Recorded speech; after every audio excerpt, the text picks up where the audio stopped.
मित्रों राधे राधे। मित्रों ये कहा जाता है कि कोई भी व्यक्ति अपने पिता की मृत्यु को तो भूल सकता है, लेकिन अगर उसकी पूरी संपत्ति जीवन भर की लुट गई हो या उसका पूरा बिजनेस जॉब सब चौपट हो गया हो तो वह उसको जीवन में कभी नहीं भूल पाता। यह उसके जीवन का सबसे ज़्यादा हृदय विदारक क्षण होता है। यही हाल मकर राशि के लोगों का हुआ है पिछले 5 साल से। लेकिन अब ये कहा जा रहा है कि उतरती हुई जो साढ़े साती है वो मकर राशि वालों को ये दे देगी वो दे देगी। बहुत सारी यूट्यूब पर वीडियो आए हैं। आज के मैं इस वीडियो में आपको बताऊंगा कि आपने जो कुछ भी खोया है उसमें से कितना आप पाएंगे और कितना आप नहीं पाएंगे, कैसे पाएंगे और कब तक पाएंगे, उसकी मात्रा क्या होगी। इन सब को बहुत ही लॉजिक ढंग से, बहुत ही आपको कॉन्सेप्ट सहित मैं ये समझाऊंगा, क्योंकि हमारे चैनल पे कोई लफाजी नहीं होती। जो भी बात बताई जाएगी वो आपको विथ लॉजिक के साथ ही बताई जाएगी। ऐसा नहीं बताया जाएगा कि उतरती हुई साढ़े साती में आप बिल्कुल महाधनी हो जाएंगे। अरे भाई हो जाएंगे तो क्यों हो जाएंगे, कैसे हो जाएंगे। इस तरह तो करोड़ों लोग हैं मकर राशि के, तो फिर सबको महाधनी बन जाना चाहिए, लेकिन ये संभव नहीं है। तो मित्रों आपका समय कैसा आएगा, उतरती हुई साढ़े साती में जो कुछ भी आपने खो दिया है वो आपको कितना और कैसे मिलेगा, ये मैं आज आपको इस वीडियो में विस्तार से बताऊंगा।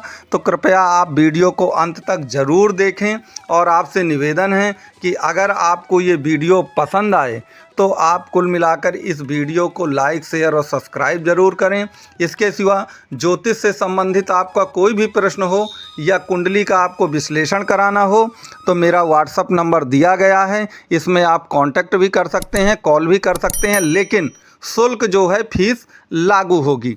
तो मित्रों कहा यह जाता है कि अब जो उतरती हुई साढ़े साती है वह कुल मिलाकर के मकर राशि वालों को बहुत कुछ देकर जाएगी, लेकिन यह पूर्ण रूप से सत्य नहीं है। देखिए साढ़े साती क्या होती है। साढ़े साती में मुख्य रूप से 2 ही पात्र होते हैं, एक शनि और चंद्रमा। तो अगर आपको कुछ चाहिए तो पहले आप अपनी कुंडली में ये देखिए कि शनि और चंद्रमा की स्थिति आपकी कुंडली में है क्या। अगर आपकी कुंडली में चंद्रमा वीक है, वो ग्रहण दोष अर्थात राहु केतु से पीड़ित है या विषयोग से पीड़ित है, शनि के साथ है, या कुल मिलाकर के वो एक प्रकार से अंशात्मक स्थिति में वृद्धावस्था या मृत अवस्था में चला गया है, तो याद रखिए समय तो आपका कुछ ना कुछ बेहतर होगा, लेकिन जो कुछ आपने जितना खोया है उसका एक थोड़ा सा अंश ही आपको मिलने वाला है, इससे ज़्यादा नहीं मिलने वाला है। तो समय तो आपका कुछ बेहतर हो सकता है, लेकिन जो आपको ख्वाब दिखाए जा रहे हैं करोड़पति अरबपति के, वह पूर्ण रूप से सत्य नहीं है। तो सबसे पहले आपको क्या करना है कि अपनी कुंडली में चंद्रमा और शनि की स्थिति का विश्लेषण करना है। दूसरा आपको ये देखना है कि देखिए काल पुरुष की कुंडली अगर आप देखें तो चंद्रमा का भाव कौन सा है। चंद्रमा की राशि कर्क है तो चतुर्थ भाव आता है। तो चतुर्थ भाव काहे का है, मानसिक सुख का ही होता है। चतुर्थ भाव मानसिक सुख का है और शनि की साढ़े साती में सबसे ज़्यादा मानसिक पीड़ा ही होती है, क्योंकि चंद्रमा क्या है, आपका मन है, आपकी दिल की धड़कन है। तो ऐसे ऐसे काम आपके साथ हो जाते हैं कि आपका मन और दिल पूरी तरह से टूट जाता है सन की साढ़े साती में। और याद रखिए इस समय व्यक्ति को बहुत बुरे बुरे विचार आते हैं जीवन को नष्ट करने के लिए। तो अगर कुल मिलाकर के आपकी कुंडली में पहले आप चतुर्थ भाव को भी देखिए और चंद्रमा को भी देखिए। अगर ये दोनों अच्छे हैं तब तो ठीक है, कोई दिक्कत नहीं है, और अगर दोनों नहीं अच्छे हैं तो फिर दिक्कतें आने वाली हैं। आप दूसरी कॉन्सेप्ट आप और याद रखें कि जो मकर राशि है वो काल पुरुष की कुंडली में 10वें भाव की राशि है, और 10वें भाव से एक घर पहले क्या पड़ता है, 9वां भाव पड़ता है। तो अगर आप 10वें भाव से गिनना शुरू करें 10, 11, 12, 1, 2, 3, 4, 5, 6, 7, 8, 9, तो जो 9वां भाव है वो 10वें भाव से 12वां भाव है, और जो हर भाव से 12वां भाव इग्नोरेंस का होता है। तो 9वां भाव काहे का है, भाग्य का है। तो जो मकर राशि या मकर लग्न के लोग होते हैं वह भाग्य को इग्नोर करते हैं, उन्हें अपने कर्म पर बहुत ज़्यादा विश्वास होता है।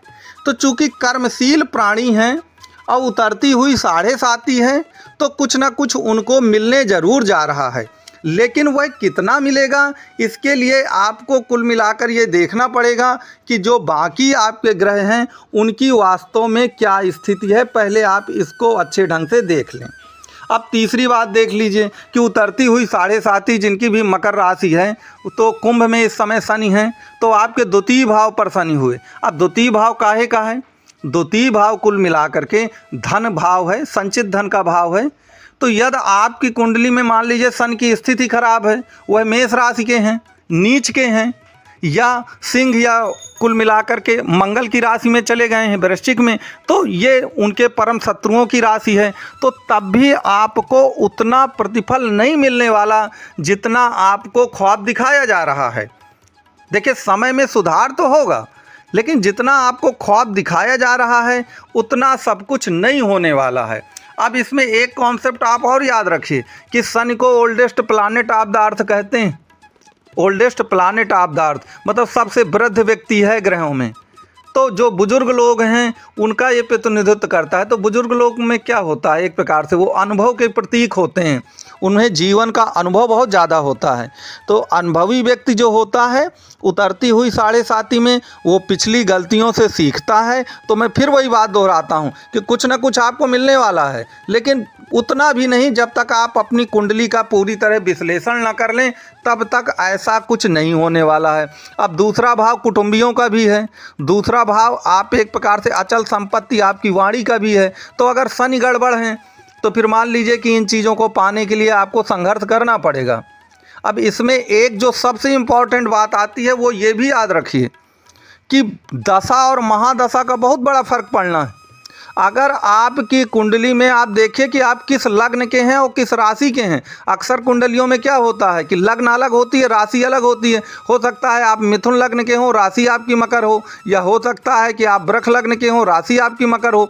तो आप लग्न को देखिए और देखिए कि कौन सा योगकारी ग्रह है, कौन सा अयोगकारी ग्रह है।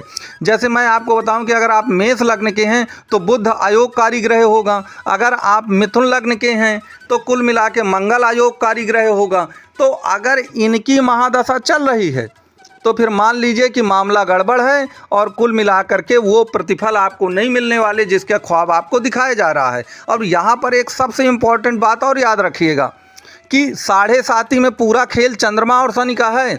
अब अगर मान लीजिए आपकी कुंडली में शनि या चंद्रमा की महादशा चल रही हो और अंतर भी शनि या चंद्रमा का ही हो, 2000 ये नवंबर के बाद जब से उन्हें मार्गी होना है, तो याद रखिए चंद्रमा में शनि की जो दशा है लगभग 13 महीने चलती है।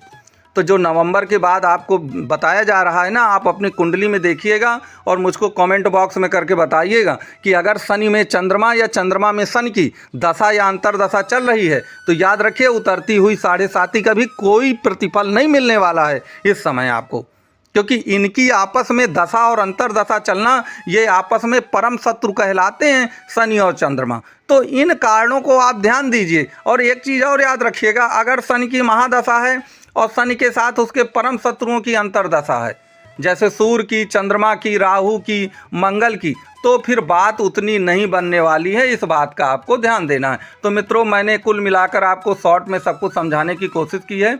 आप अपनी कुंडली का विश्लेषण करवाइए और विश्लेषण के नंबर यहाँ पर दिए गए हैं। मैं निश्चित तौर पर इसमें आपकी मदद करूँगा। और मेरा वीडियो अगर आपको अच्छा लगा हो तो कृपया इसको लाइक, शेयर और सब्सक्राइब ज़रूर करें। लेकिन आप कांटेक्ट करने से पहले ये समझ लीजिएगा कि शुल्क बिल्कुल 100% लागू होंगे। तो आप इस तरह से कुंडली का पूरा पहले विश्लेषण करवाइए। मेरा वीडियो देखने के लिए आपको धन्यवाद।